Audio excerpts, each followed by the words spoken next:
Driver Down the Road, written by Marvelous Marvin Mahaney. Looking for some great music for your next project or blues band or a blues band? Hit Marvin up on IG or Facebook. Marvelous Marvin Mahaney. Just remember Triple M. Hello and welcome to the Weekly Read. I am Sean Reed. Don't forget to hit the like button and subscribe to the Jay Horton.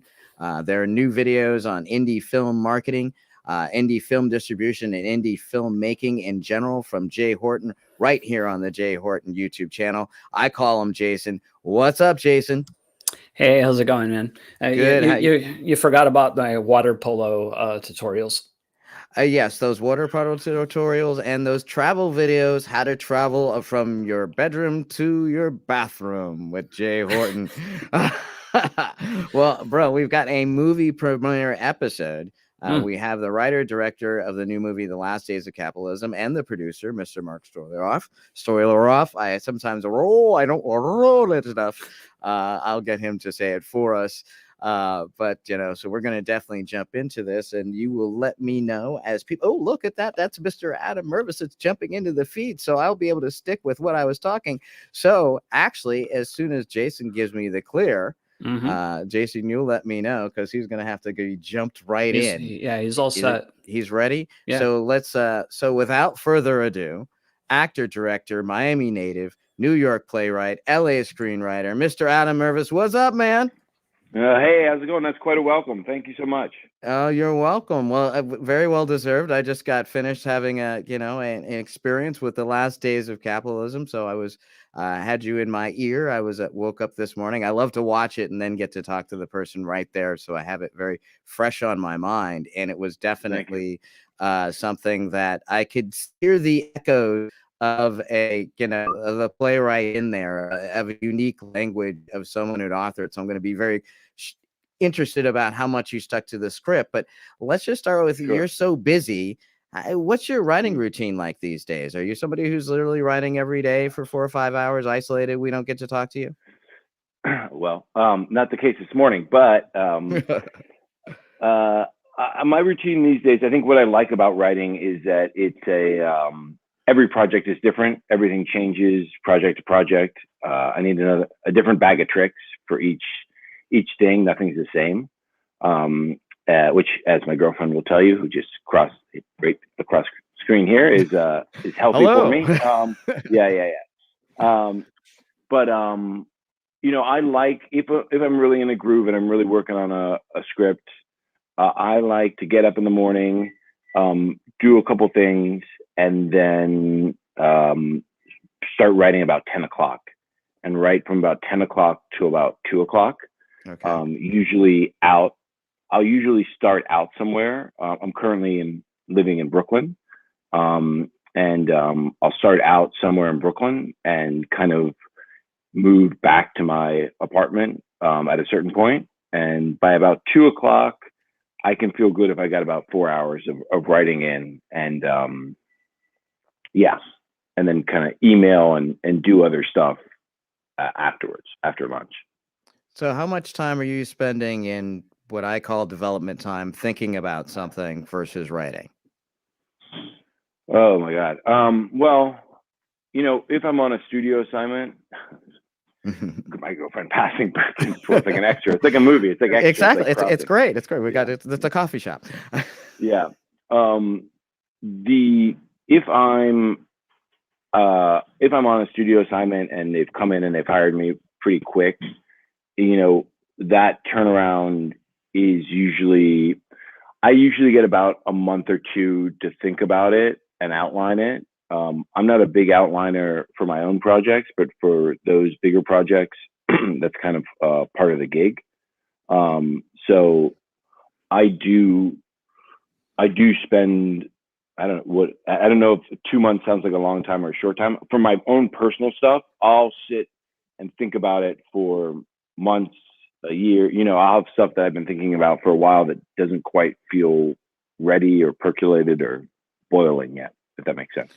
No, absolutely. I mean, and do you have some kind of way that you're focusing so outlining's not necessarily your thing, but are you using some kind of one sentence writing tool? Or are you just kind of free writing? Or you just write scenes as you see a scene, and experiment with that and kind of tool around with it? I would imagine also as a Yeah, playwright that, your ability to use dialogue to kind of drive stories sometimes can be either a great blessing or, a bad crutch, depending on the circumstances. Like a 21 Bridges, so you're going to have to move it through action. You can't move it through dialogue, man.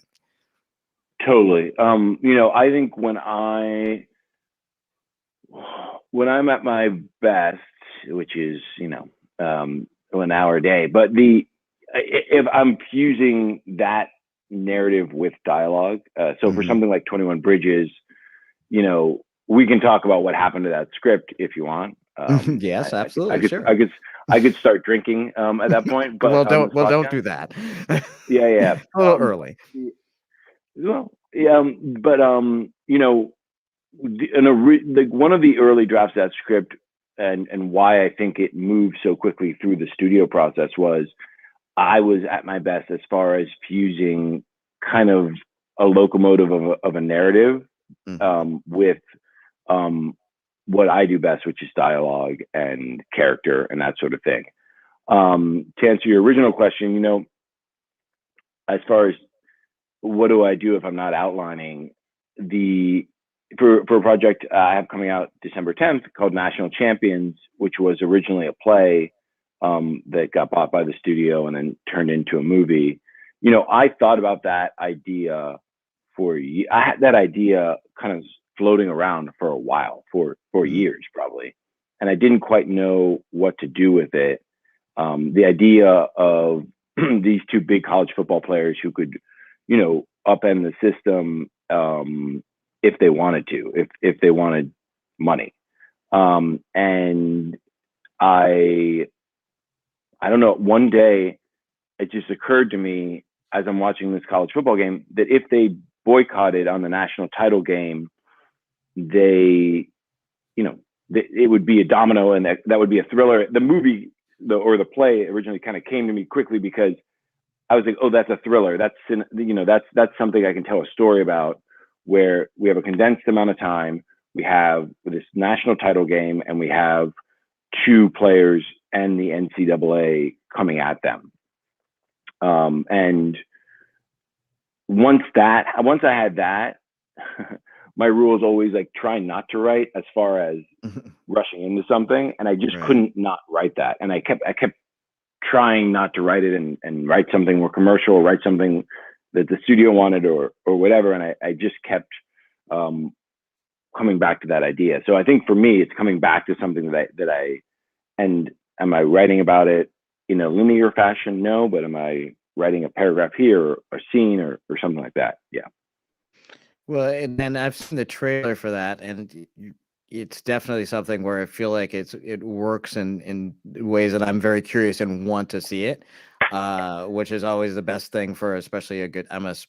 Probably one of my favorite genres is a sports movie, so that's I'm the guy who cries when I watch Major League, so obviously I like too many sports movies. So when you're looking at that, you're going, okay, this is something that I buy in my kind of evolution of characters, and the information's there, so topical, especially now with the timing of having what has happened, where they now they are getting some of their money. And that opportunity, I think, is already changing it. So the imagination of a screenwriter or a storyteller, ultimately, to kind of see a scenario through. And it's just like, after 9/11, they called in screenwriters to see what we would think for different scenarios. I didn't know that. Yeah. Yes, they brought in like a lot of Hollywood people and said, okay, let's come up with some more scenarios, since we got caught with our pants down a little bit there. Oh, wow. Yeah. So now kind of backing up into that. So where did you end up growing up? I grew up in Miami.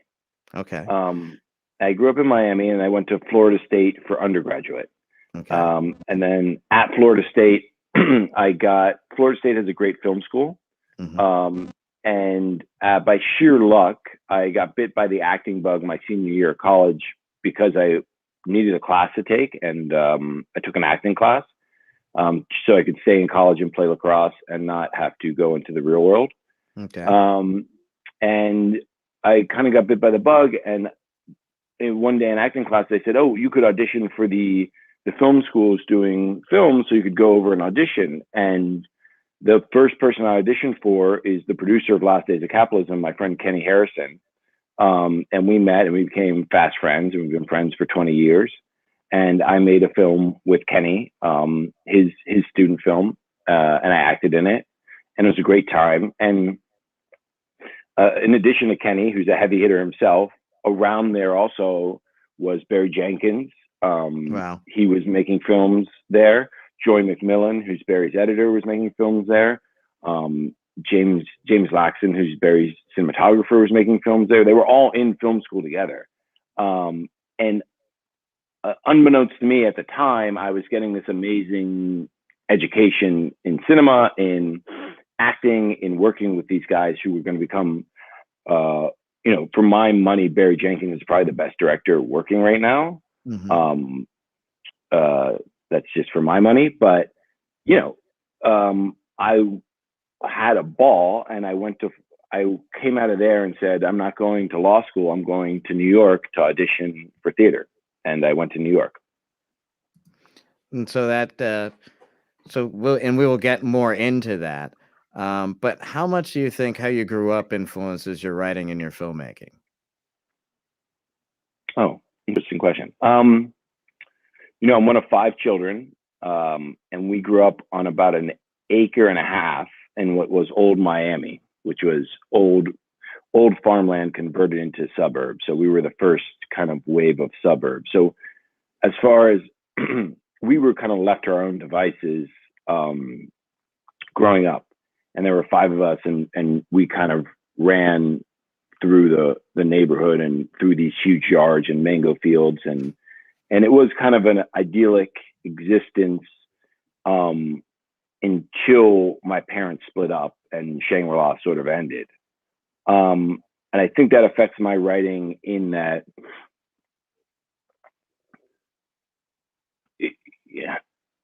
I think in a way you're trying to solve a problem. I heard he wrote Adaptation. I'm blanking on his name right now. Great screenwriter, Charlie Kaufman. Go ahead, yeah. You're always trying to fill the hole in your soul as a writer. And I think that original hole probably was that event. And in a way, I'm trying to answer that question in different ways. I think you answered it. Actually, I think that, I, as a very young, early 1973, my parents were divorced when I was 3. So early kid of divorce, where I don't even remember my parents together. I think that affects me always trying to idealize relationships, in writing in some ways, or just picking them apart, going, this is why they don't work. So we often have some reflective thing. We could bring my girlfriend in for this portion of the conversation, and she could tell you. She could tell you. Yeah, but I think you see it in Last Days of Capitalism, Mm-hmm. where it's, I think growing up like that, listen, it's a mystery to me sometimes, as well as the rest of my family who are lawyers and cops and in Miami, as to how I ended up where I did. But that's the best I can give you. That's fair enough. And folks, if you have a question for Adam, feel free, and Jason will put it up in the feed. But I will keep going because I have plenty of questions. So actually, let's roll back for a second, because I'm very interested in kind of that transition from college to deciding to go to New York and pursue acting, which doesn't sound like from your family. Was your family embracing that kind of change across the line here? Instead of going to law school or becoming a cop, now you're out to become a New York actor? I think they were very confused, and they were, my mother is a lovely person. I guess you could describe her as being a part of the 60s in many ways, in a previous life. And I think they said, well, he's 23, let him go do the thing. It was such I might as well have said, I'm going to go and be like a snowman or something. And they were like, I don't even know what that means. Like, so yeah, I think they were supportive to as much as they could be. They were slightly confused as to what that meant. And yeah. But they were supportive in the best way that they could, in the sense of like, hey, well, okay, if that's what you want to do. So what was the first director that you became aware of? And I guess that could be a movie director, a play director, or even a writer in some sense. Who was that artist, I guess, that kind of made you go, even an interest in pursuing this path? Oh, interesting. I would, I guess I already mentioned him. I'd come back to it again. I think Barry Jenkins, in a very subconscious way. I remember watching Barry's. We had made. I think it was their junior year films. So they had everyone in that class, Kenny and Barry, had made their junior year films, and we had a little film festival, probably like 100 people at Florida State, and we all watched it.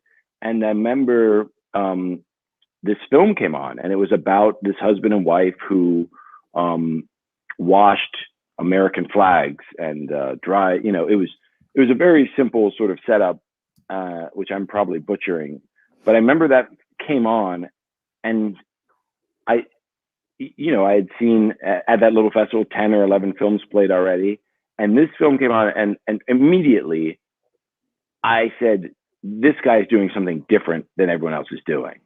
And I didn't know, you could do that, or you could attempt to do that in a very beautiful cinematic sort of way, but also masculine. Barry was is a man, and I think for me growing up, there was a lot of sports influence and stuff that kind of prevented some vulnerability early on. And the way Barry kind of put his masculinity, but also a very beautiful cinematic and vulnerable vision into the world was really interesting and subconscious to me at the time. I think I said, I'm acting in these guys' films. I can do this. Like I'm with these guys. Like I'm here in this festival with these guys. And then when I went to New York, Netflix had just started mailing out DVDs. It was like the first incarnation of Netflix.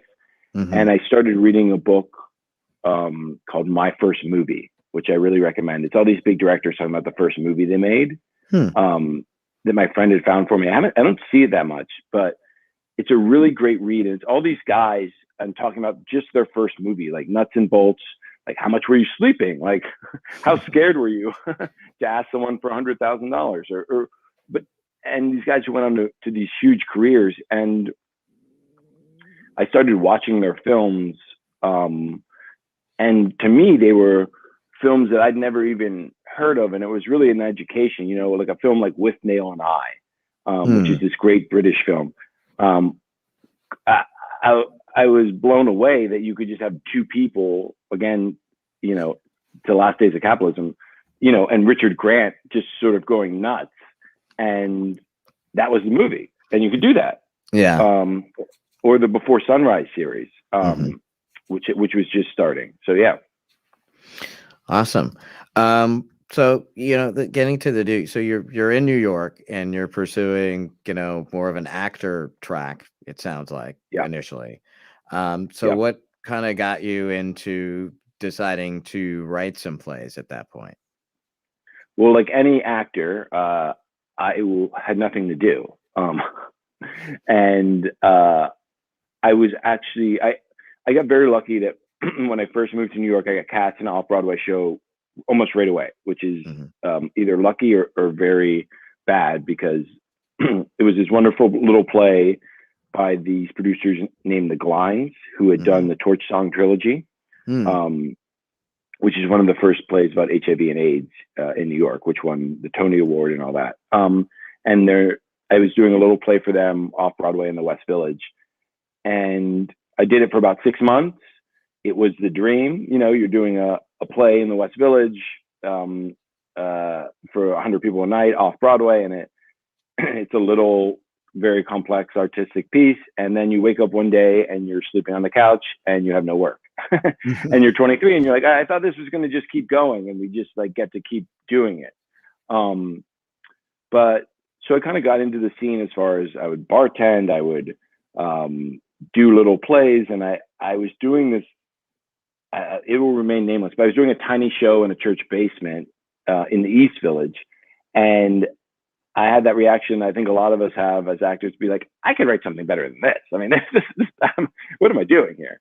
And I did. I wrote a little play that I did at the New York Fringe Festival, and then I wrote another one. And the second play got a good review. And by that time, I had been coming in and out of Los Angeles enough, auditioning, that I knew a guy at CAA, the world famous Jeff Silver, who's still my manager. And he said, hey, this got a good review. Do you want to write a screenplay? We could give it to somebody, you know? And I wrote a couple screenplays, and one of those early ones I ended up writing was called The Philly Kid. And The Philly Kid got bought by a very small production company and but I made a little bit of money. I could live for the year off The Philly Kid. And I kind of shifted a little bit in my brain, and I started writing scripts.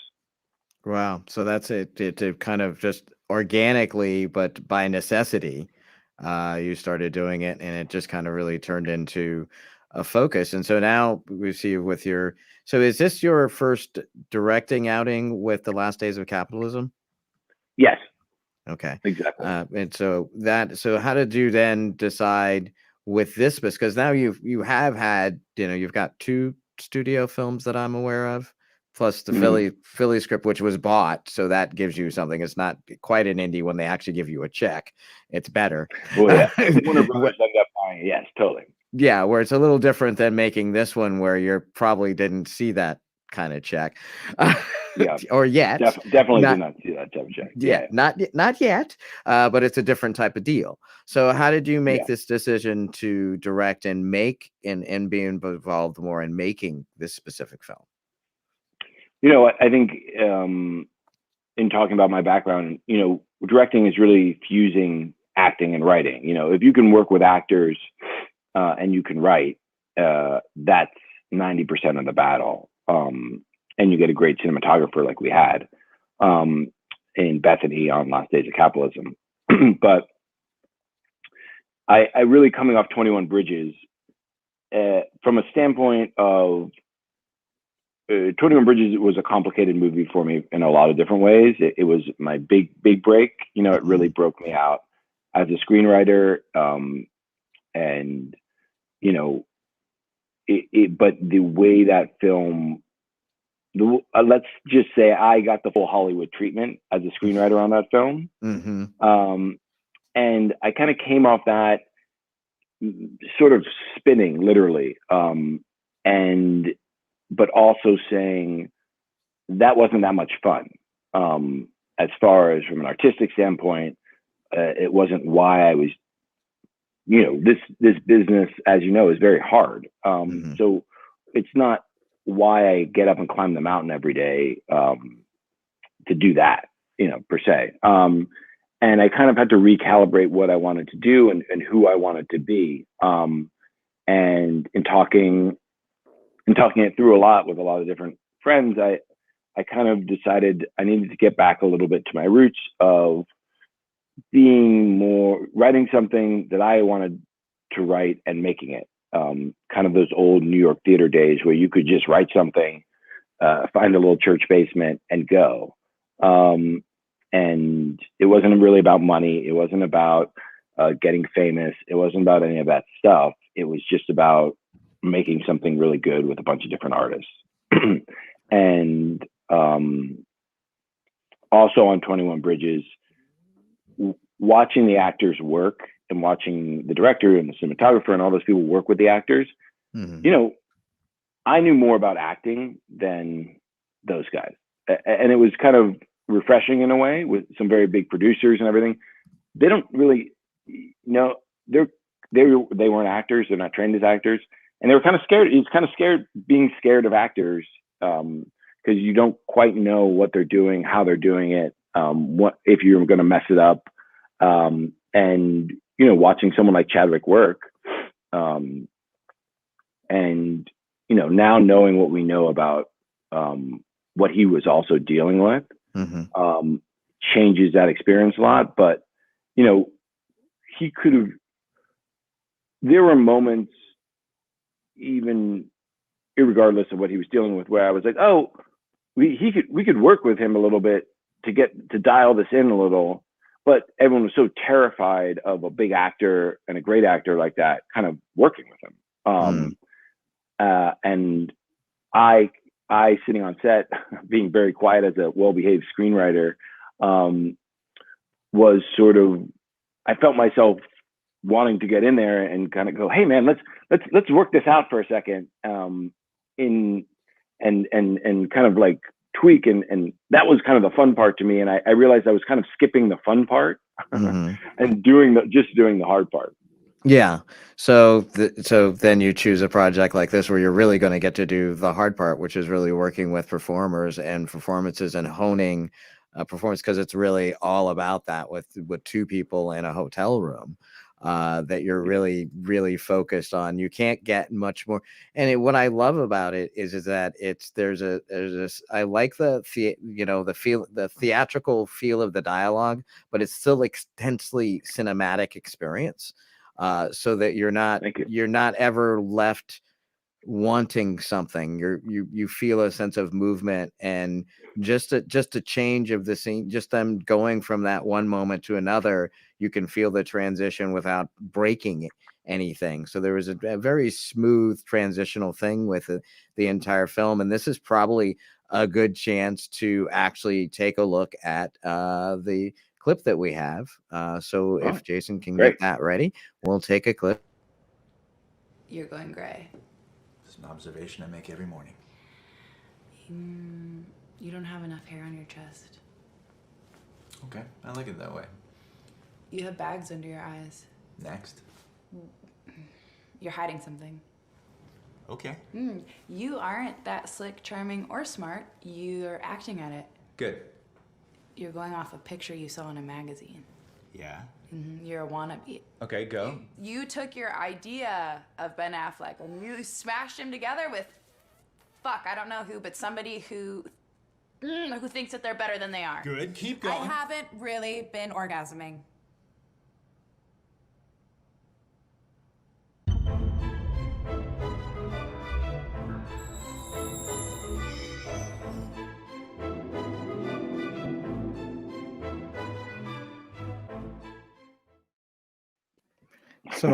So I think that's like every dude's nightmare. I mean, pretty much the entire rant, but then just as the button, I haven't been orgasming. It's like, okay, well, you know, in those circumstances, that might be possible that you might not have assumed that they were orgasming anyway. I mean, you are spending an awful lot of money. So where did you find your story inspiration in the first place? Did this just come from, I want to do something and this is something that I have to say, or was it something that you had been imagining or thinking about for years that finally just found a maturation point? I don't know which happened first, but I guess I'll tell you. I had an experience in Las Vegas, where I went to a party, a friend's bachelor party in Las Vegas, and we were at a bar one night, and I met someone, and we started talking, and she was lovely, like beautiful, and I guess we started talking for 10 minutes at the bar, and it was what you would say kind of like, you know, you very quickly fall in love with, like, not fall in love, but, you know, you have that thing where you're like, this is a beautiful person, and she was smart and funny, and we were talking, and then all of a sudden my friend leans over to me and says at an audible level, "She's a prostitute." And I turned back and looked, and she did not protest, let us say. And it became very clear to me, oh, she was working. And the interaction completely changed and became sad and, ended there at the bar. And I sort of went about my way. But so I had this kind of experience, and I went back to New York, and this is about 5 or 6 years ago, maybe more. And I don't know, I kind of wanted to explore that, had that. And I also wanted to explore kind of what was going on in this country from a power dynamic standpoint of, we seem to had, especially back then, we weren't really even talking about inequality or economic inequality. And we were, I wanted in a very real way to kind of talk about the dynamics between having a lot of money and not having a lot of money and what that meant power-wise. And if I could fuse those two, I don't know. It was an ambitious idea as an off-Broadway play. Well, and that's where a lot of very good ambitious ideas start, as off Broadway or off Broadway, depending on how far you get. It's how small is the black box. So and this is probably a good chance to bring in one of the producers, a producer that you weren't in partnership with, but a producer I actually happen to know, Mr. Mark Stolaroff. There he is. How you doing there, buddy? Thanks for waking up. Hey, yeah, no, I wasn't even asleep during this part of the conversation. Oh, good. So it's not about you. So you actually decided to listen for a second. Yeah. No, I was telling Sean, I'm not normally up at this time. And I mean, Adam knows I'm not normally up at this time of the day. Or this is like someone saying, "Hey, man, we have a podcast we want you to be on. It's at 3 a.m. and So, but I'm awake now. Yeah. I'm good. Well, you look great. Well, you look great. You look awesome. I love the background. So one of the things I see in this film is a distribution plan, which a lot of movies of this kind of budget level don't necessarily have and couldn't achieve. What are some of the lessons that you learned from previous movies that prepared you for getting ready for the Last Days of Capitalism? And that's definitely a Mark question. Yeah, to say we have a distribution plan, I'll just say this. When I got involved with this project, a mutual friend of ours connected Adam and I. He had Kenny involved. He had the money, or he knew he was going to get the money, like $30,000 or $40,000. And my friend said, "Oh, you should talk to Mark Stolaroff. He knows how to make a $40,000 movie, but you don't, And so we met in the summer of 2019 at the 101 coffee shop in Los Angeles. And I, at that point I'd made DriverX, which you and I, Sean, had talked about on previous podcasts, which was a very difficult movie to make, and had a lot of elements. We made it for $130,000, but it was like a big movie with 50 actors and a whole bunch of locations and name actors, and we never had the money. Like we went out and shot most of that movie without having raised any money at all, and it was very hard. And I'd done that 5 times with Henry and the same director, and I was just like, I can't do this anymore, and I was kind of done. I told myself I'm never going to produce a micro-budget film again, and then this project kind of drops in my lap, and I was like, this was a whole different experience. I was interested in doing this before I read the script because it was easy. It would have been easy for me, and it was something that I felt like they could use my help. It was two characters, one location. They had the money. There was another producer who was already going to be doing some of the work, and he didn't have. There was experience that I had that he didn't have. And so I'm like, this is kind of like a perfect project. And it was somebody, who had an interesting track record and was going places. And that's always kind of fun to get involved in. And this film, we met in June or whenever it was. We shot it in September. We finished it in March. It was like really fast. Whereas, my film Pig took like 6 years. DriverX took like 4 years. These films just take forever. And when you get this much gray hair, you realize you don't have those years, you know.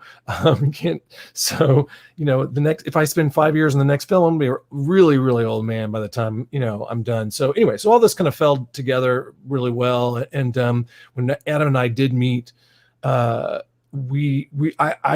really enjoyed that lunch, and we talked about a lot of different things. We talked a lot about 21 Bridges and that experience, and the kind of negative parts of that experience, the positive parts, and just what happens on a big Hollywood movie, which I'm always kind of interested in. And we talked about sports. You know, we just kind of hit it off. And so you know, I was really, you know, interested in doing this, and looking at the budget, and I could make some suggestions, and I could say, well, we're going to really need to put some money here, and they had already kind of a plan, and we kind of, you know, I tweaked that plan a little bit, but we kind of went with that plan in terms of how we were going to spend that initial $30,000 or whatever, and then we got it, you know. And it was a very small crew. We drove up to Vegas in a borrowed Suburban, Adam's brother's Suburban, filled with gear, a lot of borrowed gear. We rented some gear. We met the crew there. It was like a 5 or 6 man, 6 person crew, I should say, and mostly women actually on the crew. The cinematographer, the first AC, the gaffer, all women, and the stylist, who was the kind of makeup wardrobe person. And then the only other crew members were a sound guy, someone that Adam knew, and then Kenny and myself. So very small crew. And how many days was the shoot? It was a 10-day shoot. Pretty full 10 full days. I mean, we had a couple half days in there, I guess. We shot the script mostly in order, which was just for a lot of reasons the right way to do that. Mm-hmm. And easy, because we never left we left the hotel for one scene that we ended up cutting out of the movie, which we were able to shoot, you know, pretty easily outside that schedule. But basically, you know, it's a big hotel room. We had kind of 2 rooms that were connected, so we could kind of be production in one, which was just me. And they're moving the other room. And then sometimes we shot in that room. Like cocaine scene was actually shot in my office, in my bedroom. But the actors were staying in the hotel. We got them rooms. And then we got a house on Airbnb for the crew, and they all just stayed at this house. So I always love those kinds of shoots when you can have it like where everybody's hunkered down either at the location or close to location. Especially on the smaller ones, you cut down on transportation charges. Yeah. Worrying about getting everybody there, or where is everybody. You don't have to worry about that as much. Yeah, and if you're going to do a 10-day shoot, I mean, I'm not a big believer in like 10, 12, 15-day. The movies I do, you know, they're 20-something day shoots, because we shoot over 2 years or something. And but I don't believe in this kind of 10-day one location thing. But if you're going to shoot for 10 days, I mean, one location, you know, because I believe in like getting good stuff, you know, and not like, well, we got to speed through this. And I've worked just this year on 2 films. One was a 15-day shoot that was, you know, some of it was hunkered down, like a couple of weeks of it was hunkered down, and the other week we were moving around a lot. And that didn't seem too bad. We had a really good line producer, a friend of mine that I work with a lot. And then I did another one, just finished this other one in the woods in Big Bear that was 12 days total. And it was visual effects and special makeup effects and there will be visual effects, but there were a lot of, you know, there were stunts and things like this. And it was like, man, that was just brutal. And we were mostly hunkered down though in this YMCA camp in Big Bear, so we could do that, you know. But moving around, man, I mean, you know, it's just, you're not going to have the time to work. And this was all about, when I read the script and you know, it was clear to me, and it's clear to anybody. I mean, Adam would tell you this before we met. This is all about, you know, the performances. I mean, the writing, it's about the script and it's about the performances. And the script was already done, so we already had that part. It was like, okay, well, now it's all about like having time for you to spend with these actors and getting really good actors. And at the time, Adam was like, I'm thinking of maybe playing the lead. And he thought I was going to say, oh, you can't do that. I wasn't going to allow him to do that. I'm like, no, I'm totally up for you doing that. If you really want to do that, it's going to be, you know, it's a lot of work for you because it's your first time to direct. But if you want to, you know, act in it, I can support that. I know a lot of projects where, you know, first time directors have done that and in fact, I just talked to a guy, just met a filmmaker who made a really good film that I really liked, he produced it and he directed it and wrote it and he was in it and all this stuff. So, But then when we were casting the female role, and I suggested we get a casting director, we pay a casting director, and I used the casting director from DriverX. Then I said, well, we might as well, let's look at some, because he wasn't 100% sure he wanted to do it. And I'm like, let's look at some guys and we'll just have that option. And then actually when we did the chemistry reads with the kind of handpicked group of actresses that we had, and I don't remember, Adam, I don't think we had a lot. It was like Mike was the only person we were doing chemistry reads with, because he was like far and away the best male. And so it was Mark, Adam and Mike. So explain, or Adam actually explain, for people who don't know, who have never done this. I generally use it all the time, especially in any circumstances, but explain a chemistry read. So you bring in, your kind of final couple actors, and you decide who's going to pop the best together. Especially for this film, it was extremely important that happened. And so we brought in Mike, and we brought in me. And then it was like three women, right? We had probably three finalists at that point, 3 or 4 maybe, when we did Yes, 3. Yeah. And it was funny because I hadn't seen Adam do it. And I'd read the script a certain way, I had it in my head a certain way. And then when I saw Adam do one of the big, and this wasn't like 2-page scenes we were doing in these auditions. This was like full on, like a 10-page. It was really long, and we would do multiple scenes. And I mean, it was a big job for an actor auditioning for this movie, especially that chemistry read day. And Adam did it, and I was like, oh wow, now it just came to life like this, because he'd written this kind of dialogue. It was kind of Adam, and it was interesting seeing Mike do it, because Mike's a very good actor, and I think he does a terrific job in the movie. He's very different from Adam, and so I was kind of leaning away from Adam being in the movie, and then I'm like, oh no, it would be kind of fun to see him do this. But he was having a hard time in the auditions with the lines, because he hadn't had time to spend getting off book. And at some point, we had a good actor, and Adam said, I don't really want to do this. And I think, I don't know if he has any regrets, but I know from being on the set after, while we were on the set, thinking, yeah, there was a lot of work to do for Adam and Bethany, outside of having to memorize lines and do that whole thing. Adam, were you grateful in the end that you didn't star in it, or would you think it would just be a different movie, or what's your take on it now? Yeah, listen, Mike is great. Mike is a much stronger actor than me, and there were days on set where I could barely. We'd finish and I just lay down and get ready to do it again, in 10 hours. I think my only hesitation is, there's always going to be a little regret as an actor. You want to act, so that there's always a little regret when you see how much fun everyone's having. But I in the throes of battle, I had zero regret. Actually, I felt extremely grateful I did not try to do that. Because for these two actors, it was extremely intense. They were staying in the hotel, brutal. And they were doing 10 pages of dialogue a day, which, if that's unheard of on a movie. And not just 10 pages, 10 pages for just these two people to do. They're doing all of those 10 pages. You have 10 pages a day. Yeah. You usually don't have an actor doing all those 10 pages. You have 10 actors or 5 actors, and but these people, it was 10 pages a day, and they were doing all 10 pages every day, and we were shooting every day. We didn't take a day off. We had we kind of figured out how to do a half day where we could give people a longer, at the week point or whatever, in the middle point or whatever, we gave people kind of a rest, but we shot every one of those 10 days. So it was brutal.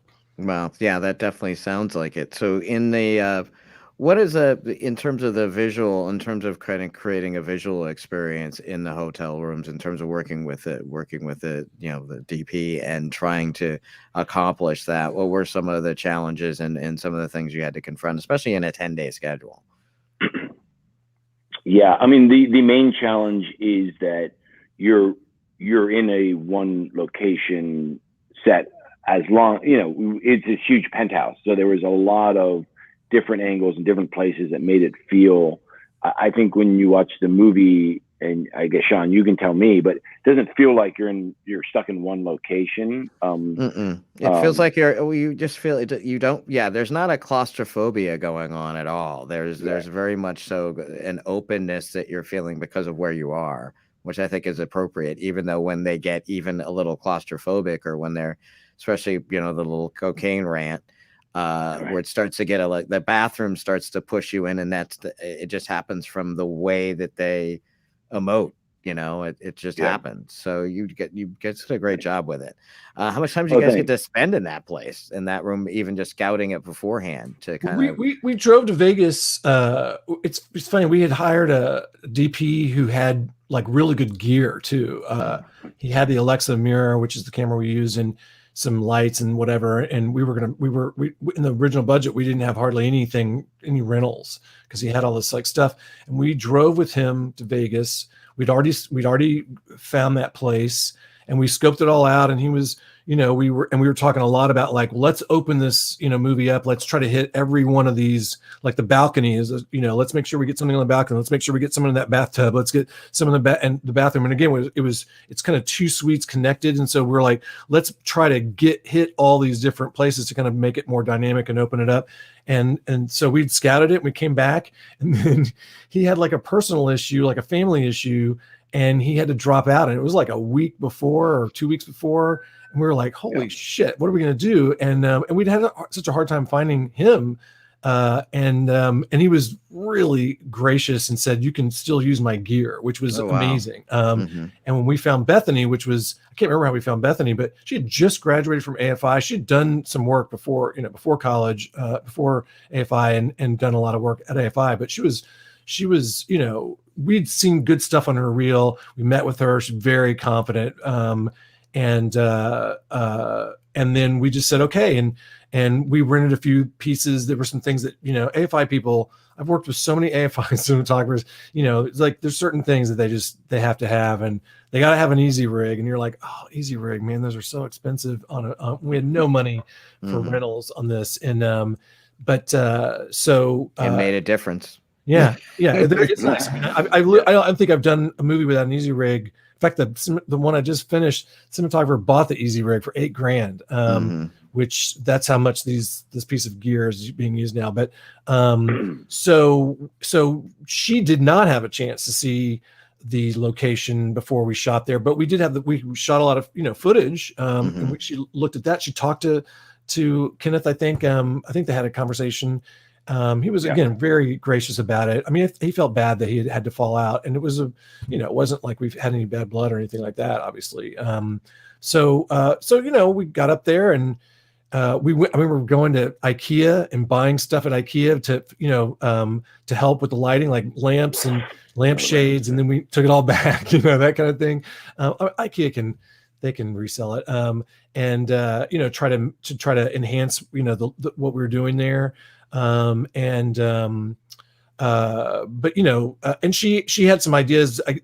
We brought some gear up there to do some shots to kind of make like overhead shots and things like that to try to again give it so that every scene didn't feel like the same thing. So and Adam could talk more about the way that things were blocked and all that, but she definitely had some ideas. They had talked about things and had some ideas before we got up there. Well, you definitely created, some distance when it was appropriate, and some intimacy when it was appropriate. So there was some landscape in the room that I think that helped create a lot of that feeling as well. And it seemed, like you said, there's a lot of dialogue. So how did you approach this much dialogue a day? Yeah, for me. Making a film like this is all about acting. Making any film is really all about acting for me. Who made the Brazilian film, Mark? Not Hand to God, but Fernando Morales. I'm going to blank on it. He also made Constant Gardener. Yeah. I was talking with him once, and he was bemoaning kind of making films in America, but he said the only way that you get saved in American film, and he's talking about a big studio movie, is great acting. And that's for me, you know, it's about acting, it's about performance to an extent. And so we approached every scene, you know, we had done about 2 or 3 table reads, reading through the whole script a couple times with both actors. And the day of, we'd walk into the space and I'd let them, you know, in a typical movie, a bigger movie, even smaller movies, they tell the actor, and I've been that actor before, okay, stand in this corner, but pretend, you know, you're out there. You know, we've got you blocked into here because it looks perfect. And the camera, the decision on where the camera is decided by the cinematographer and the director based on what they want. Right. And in working on this and really on anything I do, I want to see what the actors are going to do. And then I'll put the camera where, you know, we'll decide where to put the camera from there. And that was very much, we'd walk into the room. I'd say, let's do the scene. They do the scene. Me and Bethany would huddle and be like, oh, we're going to want a master here. We're going to want a 2 here. We're going to, you know, this would be great here. And really let the actors feel like they were organically in the scenes as much as possible. You know, there's going to be certain moments where you're like, hey, you got to stay here, and this looks great. But as much as possible, I wanted to let the performance and the acting lead the decision-making process. So you actually rehearsed, blocked, and then shot? You're telling me you had rehearsal? Wow. Yeah, we'd walk in. Instead of just blocking. Yeah. Yeah, I mean, the rehearsal was loose, but we'd walk in and they'd kind of start to walk through it. And I go, what if we did this or tweak this way? You know, my background as a stage actor, you know, the blocking is starts to over, you know, weeks of rehearsal, the blocking starts to kind of come out of that for the best stage productions, rather than having a director going, walk in, stage left, stand there and do your scene. I've had that. It's not such a pleasant experience, but yeah, we try to do as much as possible. And I think there was some friction between me and Bethany in that, you know, Bethany came much more out of an old school AFI. I'll put the camera here, you go there. Don't let these actors run this show or we're going to be in trouble. You know, if the actors get control of this thing, we're in trouble. I said, you're in trouble because the actors are already in control.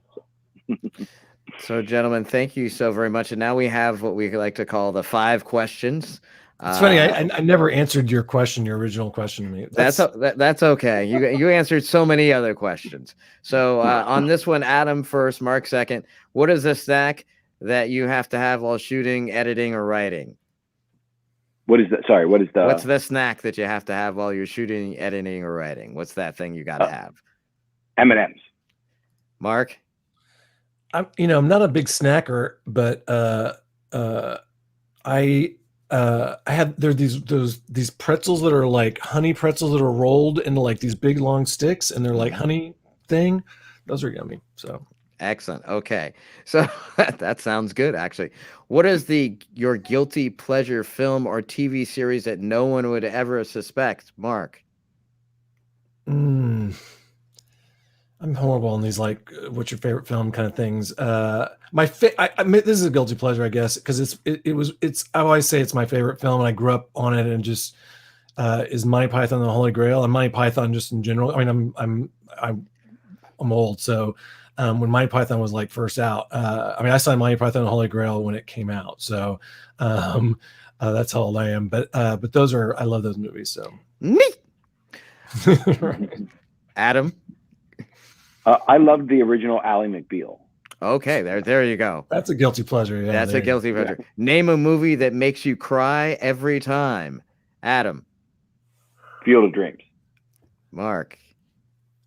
Yeah, there is one. I mean, Field of Dreams actually probably work for me too. And not Rudy. I wouldn't say Rudy. Although I probably cry every time for the Rudy. There is one.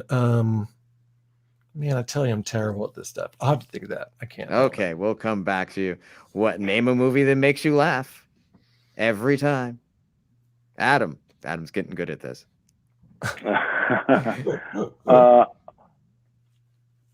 Oh God. This is gonna sound weird, but Crimson Tide. Oh, makes you laugh every time. What is it? What is it? There's just something. What's the It's I'm it's curious why it makes you Denzel. laugh. It's Yes. Denzel, like just running a nuclear sub, and I just love it every time. You know, give me more warp speed, Mr. Zulu. Like I'm just like yes, yes, go. And him and Gene Hackman talking about Lipin's honors. I just love that movie. Yeah, it's a great movie. Okay, I can buy that one. I love that movie too. You know, and just even out there, go Bama, roll Tide. Yeah, Anyway. exactly. Yeah, Okay, exactly. go ahead, Mark. Again, these are the worst. I don't remember. But I do love. I laugh. And I can't remember the Will Ferrell, Bobby, the race car movie. Oh, Talladega Nights. Talladega Nights. Just Talladega Nights is a good one. Talladega Nights is a good one. What's your favorite part of being a filmmaker, Mark? That's tough. There's something about like this is I guess the kind of core idea for me because I wanted to be a filmmaker until that's how I started out, kind of wanting to direct. And I made stuff when I was younger. It's like you have something you're really excited about, and you just want people to see it, and you're like, oh man. And not everybody, you're like, you are going to love this. And especially when you created something that is very specific, and then everybody's going to like it. But there's like 2 or 3 people that are going to really, dig it. And it's that idea of like, I just love like being able to like, oh, let me show you this, and that's one of the sad things about this movie is we didn't get that moment. We got one screening before COVID shut everything down. And we didn't get a chance to say, here we go, which is my favorite part, to like go to the film festivals and screen it for people on a big screen and talk to people about it afterwards. And we did it one time and that was it. So sadly. Adam, your favorite part of being a filmmaker? I think it's 2-part. I would say one, community, the community you build with everyone. I love kind of going off to the circus and being in a location with 10 different people. And by the end, you're all best friends. And then a part of that is I love going to a location. I love the travel. I love the far-flung adventure of it all. Well, thank you guys. Thank you so very much. What is up and next for The Last Days of Capitalism? I know it's on demand right now. When do we expect it to move to a different window? So we are currently on we're on 2 platforms in transactional VOD. So we're on Amazon Prime or Amazon, and we're on Google Play. And we're going to be in this mode for a bit. I think, maybe through middle of December. It's hard to know at this point.